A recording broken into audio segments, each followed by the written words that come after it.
Chef, pwede bang magpadala na lang kami ng food pan? Hindi po kasi namin afford yung buong package ninyo, pero gusto po namin spandis yung pagkain namin sa event. Aba, syempre, kamari chef. At dahil catering is life, motherhood is lifer, and TikTok is lifest, it's been 5 months mga kamari chef, and patok na patok pa rin yung 350 per head namin or 35K 100 packs Mary Rose package. At yung 50 packs 19K natin na Mary Rose package din. So, kwento ko lang, sa araw mismo na magluluto kami mga kamari chef, ang dami nung order, biglang nag-brown out! Naku, mukhang kailangan ko na talagang bumili ng kalan na degas at hindi dekuryente. Buti na lang talaga, konti na lang yung lulutuin at malapit na kami matapos ni chef. At itinawid na lang namin ang araw with the portable stove or yung pang-camping na butane stove. Sobrang excited ko pa naman at first time namin magkakaroon ng client na finally nakinig sa akin. Si ma'am at saka si sir ay may civil wedding for 50 packs. And dito sa Batangas gaganapin. Marami kaming client na nagugulat na yung gamit ko na pang-cater or pang-evento, yung mga lamesa, upuan, tela, baso, plato, kutsara, tinidor, at saka yung buffet setup ay nasa bodega ko sa Cavite. And nagugulat sila na may kusina din kami sa Cavite. Actually, yun ang main kitchen namin kasi originally I was from Cavite and I moved to Batangas. We settled here in Cuenca and our original plan was to cook the orders or fulfill the Batangas order sa mataas na kahoy. Pero dahil hindi nga nag-workout yung area na yon at nai-announce ko na nag-a-accept ako ng orders dito sa Batangas, we ended up fulfilling the remaining orders here in our house sa Cuenca. It's a struggle every day. Every day is a challenge. Every day is a battle. Pero lately, sanay na kami.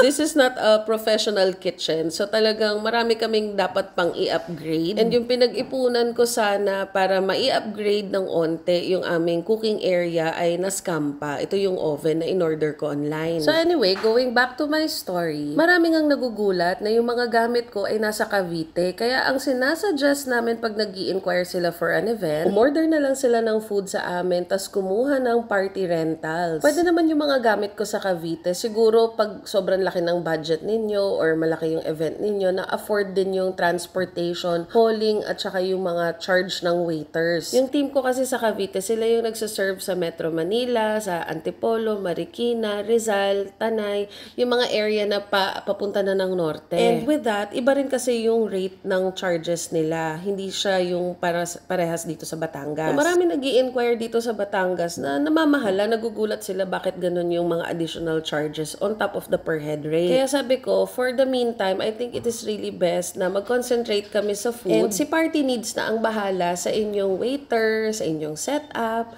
Bali, yun, parang nagtatandem, diba? Ayun, balik tayo sa kwento. And so, aware naman ako na developing ang lipa, kaya marami pa siyang brownouts dahil sa mga construction. But when we moved here sa Cuenca, nung umpisa, wala namang brownout. After a year of living here, Cuenca is slowly developing and there are a lot of establishments that are being constructed. Kaya marami na kaming scheduled brownout. At itong araw na to, mali yung pagkakabasa namin sa announcement. May nakita kasi ako sa page na deferred. San Jose, Batangas pala yung na-reschedule na brownout, hindi kasama ang Cuenca.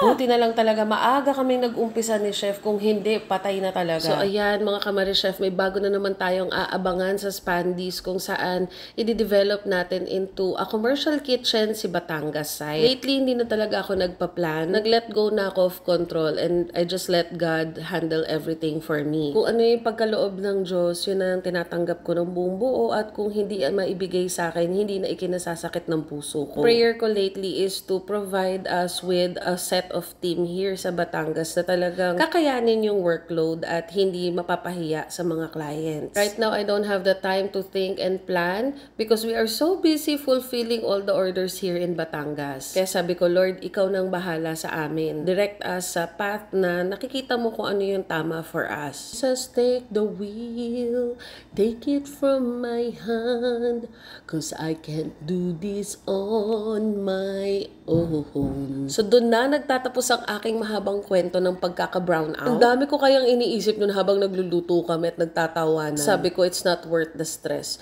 So ayun lang mga kamari chef. Tapos na yung order. Bye-bye!